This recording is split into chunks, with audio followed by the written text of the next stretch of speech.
വിദേശത്ത് പോയ ചെറുപ്പക്കാർക്ക് നാട്ടിലേക്ക് തിരിച്ചു വരാൻ ആഗ്രഹമില്ല എന്നൊക്കെ പറയുന്നുണ്ട്. ജീവിക്കാൻ വേണ്ടിയാണ്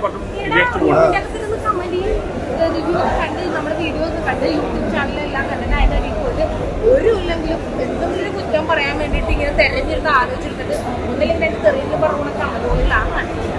നേരില്ല അതുകൊണ്ടാണ്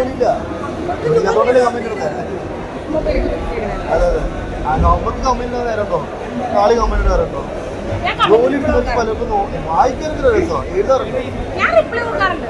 നല്ല റിപ്ലൈ കൊടുക്കാറുണ്ട്. സ്ക്രീൻ റെക്കോർഡ് ചെയ്തിട്ട് പബ്ലിക്കിൽ അവരുടെ ഫാമിലി അടക്കാം. അതായത് അവർക്ക് അവരുടെ പേഴ്സണലായിട്ടുള്ള ഫോട്ടോ ഉണ്ടെങ്കിൽ അതിൻ്റെ അടിയിൽ അതുവരെ ഞാൻ പബ്ലിക്കിലാണ് ഒരു ദിവസം. അത് എന്നെ പറഞ്ഞതിനൊന്നും എനിക്ക് റിപ്പോർട്ട് ചെയ്യില്ല. അവനെ പറഞ്ഞതിന് അവരുടെ ഫാമിലി വിളിക്കില്ല. ഇങ്ങനെ ഒരാൾ വന്ന് കമന്റ് ഇടുമ്പോൾ അവന്റെ ഫാമിലി അവൻ എന്തിനും എന്തിനൂടെ എന്തിനു ചെയ്യിക്കാനില്ല. ഒന്നായിട്ട് പറയട്ടെ അത് ഒരുത്തിന് രണ്ടായിട്ട് ഞാൻ കണ്ടിട്ടതാണ്. കമന്റ് നെഗറ്റീവ് കമന്റ് ഇട്ടവന് ഒരുത്തൻ അതിന്റെ അടി വന്നിട്ട് എനിക്ക് സപ്പോർട്ട് ചെയ്ത് സംസാരിച്ചാൽ എന്ത് പറയാം.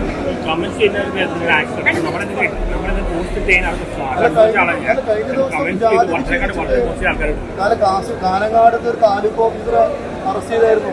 അയാൾ കമന്റ് ഇട്ടത് എന്താ, നമ്മളെ വിമാനാപകടത്തിൽ മരിച്ചുപോയ ഒരു സ്ത്രീയുടെ ജാതി അധിക്ഷേപിച്ചിട്ട്. അത് അതുപോലെ ആക്ഷൻ എടുക്കാൻ പറ്റും.